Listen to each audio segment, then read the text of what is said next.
화면 속 여성은 장샤오닝입니다.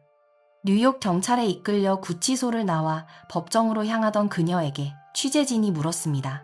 사람을 죽인 걸 후회하느냐고요. 그러자 그녀는 뜻밖의 말을 내뱉습니다. 장샤오닝, 왜 그랬냐? 후회하느냐는 질문에 그녀는 표정을 바꾸며 소리쳤습니다. 가장 후회하는 건 당신들 같은 배신자들이다. 중국인이면서 어떻게 나라를 등지느냐고 말이죠. 당신들이 이미 수많은 학생을 죽여놓고 또 해치려 한다고도 했습니다. 당시 26살이던 유학생 장샤오닝은 미국에 남기 위해 수단과 방법을 가리지 않았습니다. 그 집착 끝에 유능한 중국계 변호사 한 명이 목숨을 잃었습니다. 2024년 10월 2일 뉴욕 퀸즈 주정부 고등법원의 케네스 씨 홀더 판사는 담담하게 판결문을 읽었습니다. 이제 그녀는 원하던 대로 미국에 머물게 됐습니다. 자유인이 아니라 우리 교도소의 손님으로 말이죠. 선고를 들은 장샤오닝은 피고인석에서 무너져 울었습니다. 최소 25년의 징역형, 거짓말과 배신. 결국 타인의 피까지 흘리며 조갔던 아메리칸 드림은 가장 어두운 방식으로 끝났습니다. 그녀의 꿈은 이렇게 이루어졌습니다. 그런데 과거를 따라가 보면 장샤오닝은 한때 UCLA 같은 명문대에 합격해 주변의 기대를 받던 수재였습니다. 그런 그녀는 왜 동포 변호사를 살해하는 데까지 갔을까요? 그 과정을 따라가 봅니다. 이 사건은 북미 중국계 사회를 뒤흔든 중국인 여성 유학생의 변호사 살해 사건입니다. 사건의 주인공 장샤오닝은 1997년 중국 허베이성 한단에서 태어났습니다. 외동딸이었던 그녀는 평범한 노동자 가정에서 태어났지만 부모의 지나친 보호 속에서 자랐습니다. 부모는 무엇이든 들어주었지만 단 하나, 공부만큼은 타협이 없었습니다. 배움이 운명을 바꾼다는 말이 널리 퍼지던 시절이었습니다. 부모도 그 말을 굳게 믿었습니다. 다행히 장샤오닝은 공부에 소질이 있었습니다. 하지만 그녀의 세계는 책과 시험지, 그리고 등수가 전부였습니다. 조용하고 내성적인 성격, 두꺼운 안경을 쓴 통통한 체격, 겉보기엔 얌전한 모범생이었습니다. 선생님들에게는 손댈 것 없는 우등생, 이웃들에게는 예의 바르고 조용한 아이였습니다. 사춘기다운 방황도 거의 없었습니다. 이성교제 한 번 없이 문제집과 도서관을 오가며 학창시절을 보냈습니다. 인생은 미리 정해진 탄탄대로처럼 보였습니다. 명문 초등학교와 중학교를 거치며 쌓은 집념과 노력은 성적으로 돌아왔습니다. 또래들이 대입시험에 매달릴 때 그녀는 이미 태평양 너머를 바라보고 있었습니다. 단어를 외우고 두꺼운 토플 책을 파고들었습니다. 하루 종일 말하기와 듣기를 반복하며 지원서를 고쳤습니다. 마침내 명문 UCLA 합격 통지서가 도착했습니다. 10년 넘게 공부한 끝에 얻은 결과였습니다. 완벽한 해피엔딩처럼 보였습니다. 집안은 축제 분위기였고 아버지는 기쁨에 밤잠을 이루지 못했습니다. 어머니는 눈물을 흘리며 내 딸이 해냈다고 미국 명문대에 간다고 자랑했습니다. 주변에 부러움과 축하가 쏟아졌고 장샤오닝은 집안의 자랑이 됐습니다. 출국 전날에는 친척들을 모아 송별회까지 열었습니다. 그녀는 부모에게 훌륭한 사람이 되어 꼭 보답하겠다고 약속했습니다. 가문을 빛내겠다는 말도 덧붙였습니다. 그때만 해도 그녀의 앞날은 밝아 보였습니다. 그 뒤에 어떤 변화가 기다리고 있는지 아무도 몰랐습니다. 장샤오닝은 고집이 센 편이었습니다. 결국 부모와 한마디 상의도 없이 뜻밖의 결정을 내립니다. 학문 자체에 뜻이 있었던 건 아닙니다. 미디어가 보여준 화려하고 자유로운 미국의 모습에 매료돼 있었습니다. 문제는 그녀가 그 자유를 현실과는 동떨어진 방식으로 받아들였다는 점입니다. 영어 공부를 핑계로 보던 미국 드라마 속 화려한 밤거리와 거리낌 없는 일탈은 답답한 현실에서 벗어나는 통로처럼 보였습니다. 파티, 스포츠카, 명품 가방, 무엇이든 마음대로 할 수 있을 것 같은 삶에 점점 빠져들었습니다. 풍요를 누리려면 대가를 치러야 합니다. 돈도, 노력도 필요하죠. 장샤오닝은 다른 길을 택했습니다. 정면으로 부딪히기보다 지름길을 찾았습니다. 그 선택이 비극의 출발점이 됐습니다. 2021년 8월. 장 샤오닝은 부모가 평생 모은 돈을 들고 미국행 비행기에 올랐습니다. 그런데 학교에는 단 하루도 나가지 않았습니다. 목적지는 캘리포니아가 아니라 동부의 거대 도시 뉴욕이었습니다. 존 F. 케네디 국제공항에 내린 그녀는 화려한 불빛에 압도당했습니다. 천국에 온 듯한 기분도 잠시였습니다. 곧 뉴욕의 차가운 현실과 마주했습니다.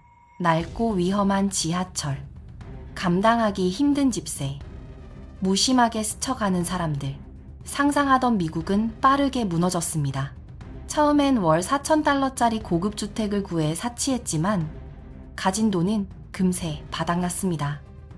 결국 침대 하나 겨우 들어가는 비좁고 습한 지하방으로 옮겨야 했습니다. 작은 창으로 햇빛이 조금 들어오는 음침한 방이었습니다. 뉴욕 생활비는 생각보다 훨씬 비쌌습니다. 부모가 준 돈은 이미 바닥났습니다. 장 샤오닝은 학비와 교재비를 핑계로 고향의 부모에게 계속 돈을 요구했습니다. 부모는 딸의 말을 조금도 의심하지 않았습니다. 부탁할 때마다 돈을 보내줬습니다. 자신들이 힘들게 번 돈이 이미 학교를 그만둔 딸의 뉴욕 월세와 생활비로 쓰이는 줄은 몰랐습니다. 특별한 기술도 없던 장 샤오닝은 뉴욕에서 빠르게 고립됐습니다. 친구도, 직장도 없었습니다. 외로움과 불안 속에서 하루를 보냈고, 비자 만료일은 계속 다가왔습니다. 학생 비자가 끝나면 그렇게 원하던 미국을 떠나야 한다는 사실을 그녀도 알고 있었습니다. 정상적인 방법으로 남기는 어려웠습니다. 투자 이민을 할 돈도, 기술 이민에 필요한 전문성도 없었습니다. 경력도 없었습니다. 학교조차 다니지 않았으니까요. 결혼을 통한 체류도 확실한 방법은 아니었습니다.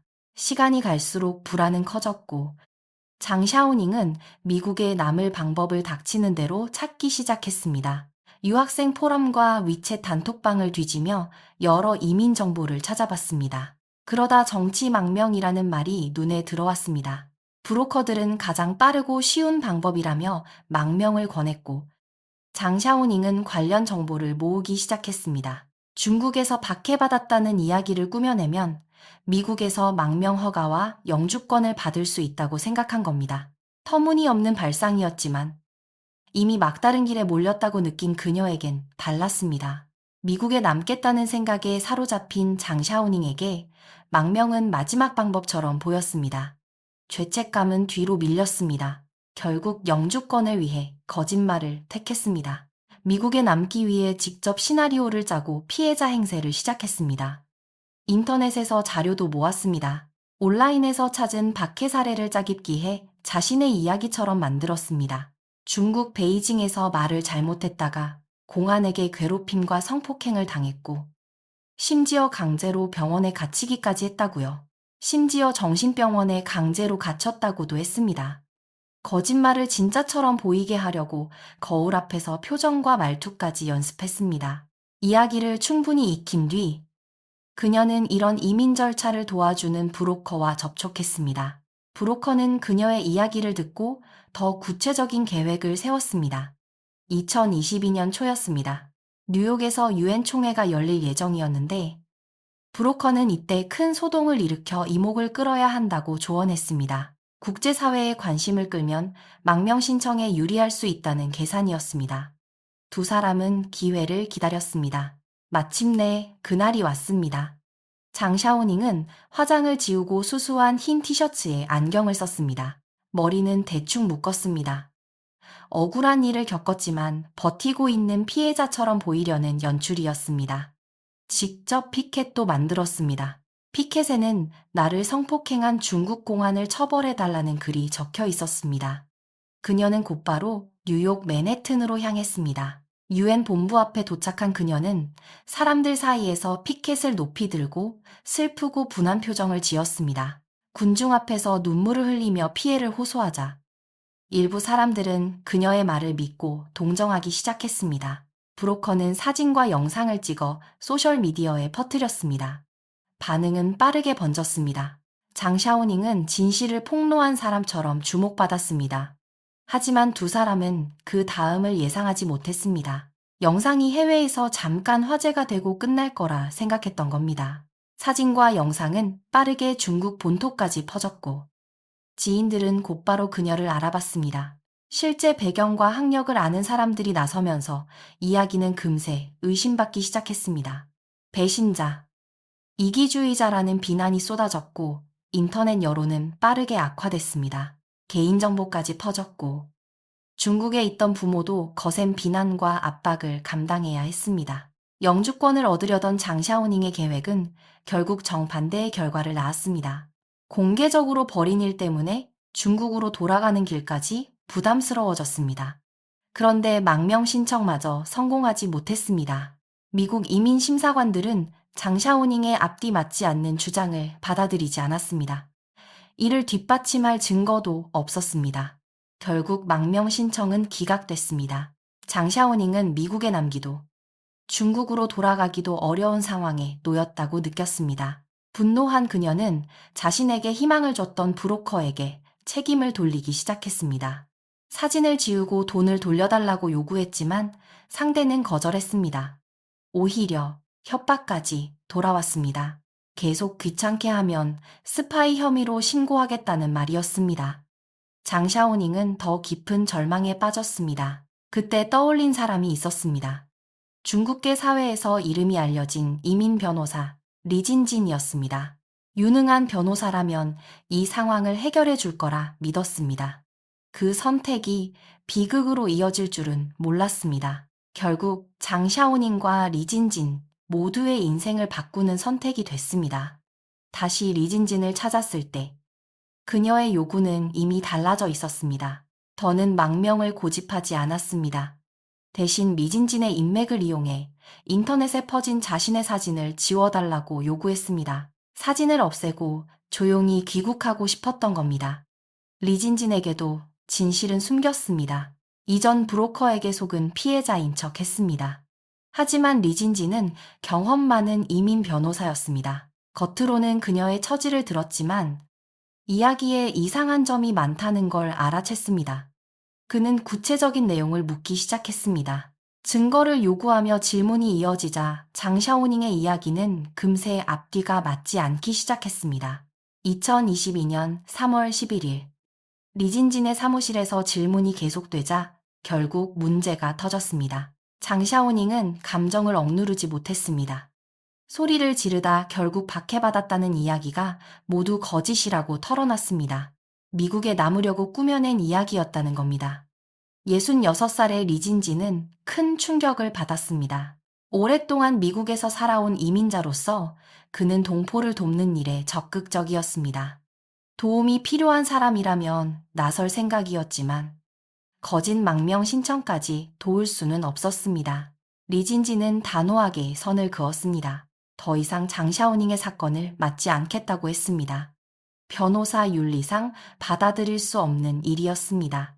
그 거절은 장샤오닝에게 결정타가 됐습니다. 꿈은 무너졌고 거짓말이 들통난 수치심과 거절당한 굴욕감이 한꺼번에 밀려왔습니다. 앞날에 대한 절망까지 겹치자 감정을 통제하지 못했습니다. 장샤오닝은 의자를 밀치고 일어나 난동을 부렸습니다. 리진진에게 달려들어 목을 조르고 욕설을 퍼부었습니다. 소리를 들은 직원들이 달려왔습니다. 직원들이 두 사람을 떼어놓고 누군가 911에 신고하려던 순간 리진진이 말렸습니다. 숨을 고른 그는 자기 손녀뻘 되는 젊은 여성을 바라보며 한숨을 쉬었습니다.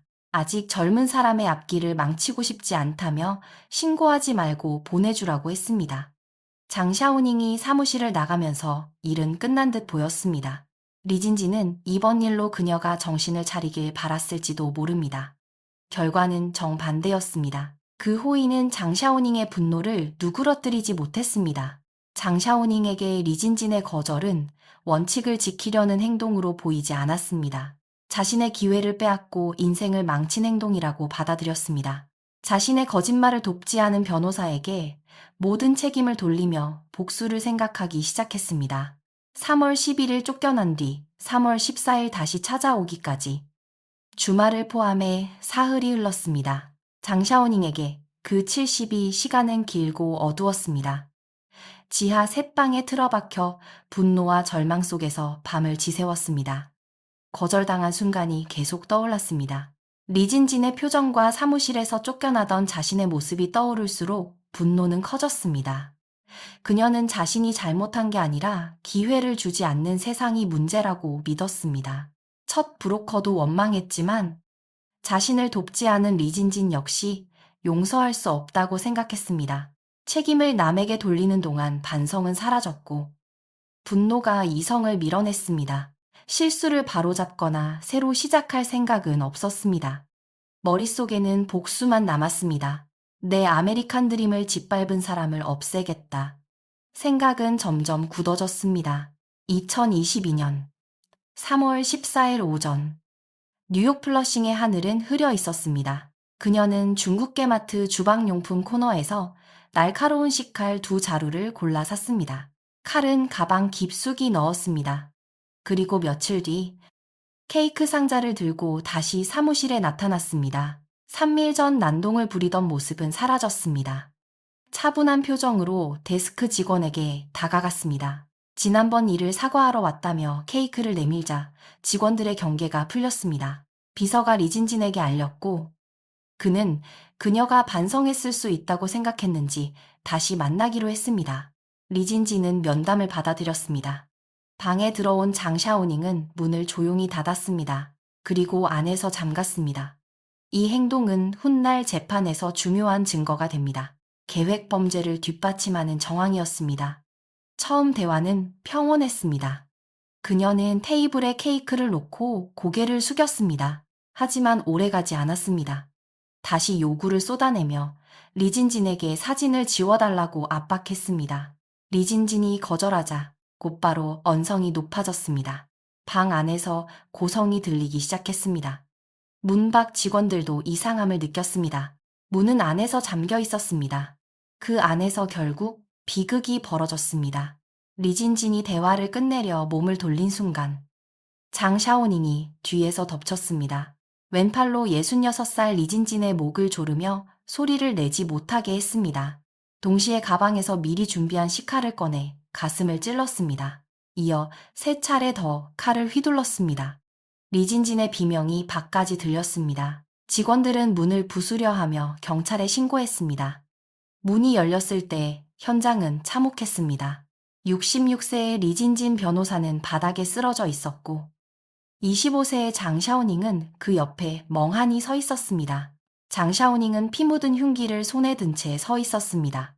놀라거나 당황한 모습은 거의 없었습니다. 도망치거나 저항하지도 않았습니다. 한쪽에 앉아 경찰을 기다렸고 체포 과정에서도 순순히 따랐습니다. 마치 결과를 예상하고 있었던 사람처럼 보였습니다. 리진진은 곧바로 인근 병원으로 옮겨졌지만 결국 숨졌습니다. 리진진은 뉴욕 중국계 사회에서 존경받던 변호사였습니다. 1955년생으로 15살에 입대했고 제대 후 경찰로 근무했습니다. 1978년에는 호북 재경대학 법학과에 입학했고 이후 베이징 대학교 대학원에 진학해 대학원 학생회장을 지내기도 했습니다. 당시 그는 북경 노동자 자치연합회의 법률 고문을 맡았다가 22개월 동안 구금되었고 이후 기소유예로 석방되었습니다. 1993년 리진진은 미국으로 건너가 컬럼비아 대학교 방문학자로 지낸 뒤 위스콘신 대학교로 자리를 옮겼습니다. 그곳에서 법학 박사 학위를 취득하고 뉴욕주 변호사 자격을 얻었습니다. 이후 수십 년 동안 중국계 이민자들의 권익을 위해 일했습니다. 그의 사망 소식은 북미 중국계 사회에 큰 충격을 줬습니다. 추모가 이어졌고 장샤오닝을 향한 분노도 커졌습니다. 체포 뒤 장샤오닝은 경찰 조사에서 자신이 정신적으로 문제가 있다는 주장을 꺼냈습니다. 체포 당시의 차분한 모습과 달리 조사실에서는 소리를 질렀습니다. 심각한 정신질환이 있고 범행 당시 심신미약 상태였다고 주장했습니다. 이를 근거로 형사 책임을 줄이려 한 겁니다. 수사관들은 그녀의 행동을 면밀히 살폈습니다. 조사실 영상에는 불리한 질문이 나오면 답을 피하거나 모른다고 말하는 모습이 그대로 남았습니다. 검찰은 이런 행동이 치밀하게 계산됐다고 봤습니다. 사건은 기소됐고 재판이 시작됐습니다. 장샤오닝 측 변호인은 정신질환을 핵심 쟁점으로 내세웠습니다. 치료받지 못한 중증 조현병 때문에 현실과 망상을 구분하지 못한 채 범행했다고 주장했습니다. 변호인은 사건을 정신질환에 따른 우발적 범행으로 설명하려 했습니다. 검찰은 반박했습니다.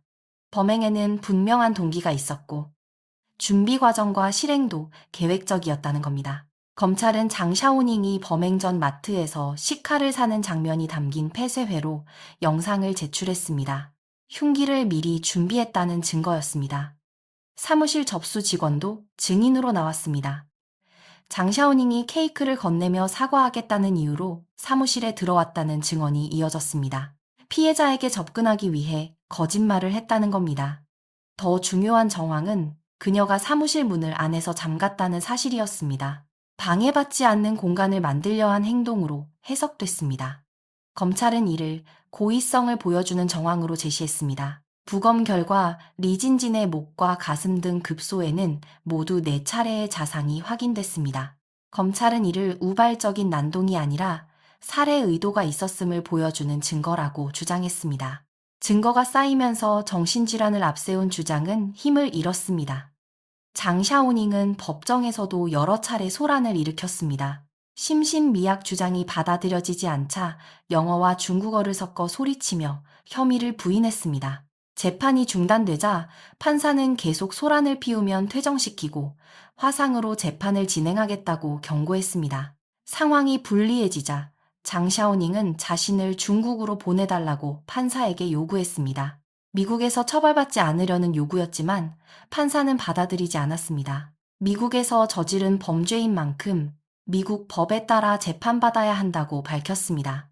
다른 방법이 막히자 장샤오닝은 유죄를 인정하는 대신 감형을 요구하며 17년형을 요청했습니다. 하지만 범행의 중대성과 반성 여부가 쟁점으로 남았습니다. 검찰은 합의를 거부하고 2급 살인 혐의의 최고형을 요구했습니다. 2년 넘게 재판이 이어진 끝에 2024년 10월 2일 최종 선고가 내려졌습니다. 뉴욕 퀸즈 형사법원의 케네스 씨 홀더 판사가 선고를 맡았습니다. 법원은 2급 살인과 불법 무기 소지 등 6가지 혐의에 모두 유죄를 인정했습니다. 장샤오닝에게는 25년에서 종신형이 선고됐습니다. 최소 25년을 복역한 뒤에야 가석방 심사를 받을 수 있습니다. 미국에 남겠다는 집념에 사로잡혔던 유학생은 결국 가장 극단적인 방식으로 미국에 남게 됐습니다. 한때 촉망받던 학생은 왜곡된 욕망과 선택으로 자신과 다른 사람의 인생을 돌이킬 수 없게 만들었습니다. 오늘 이야기는 여기까지입니다. 우등생으로 기대를 받던 장샤오닝이 살인까지 저지르게 된 이 사건을 여러분은 어떻게 보셨나요? 시청해주셔서 감사합니다. 다음 영상에서 다시 뵙겠습니다.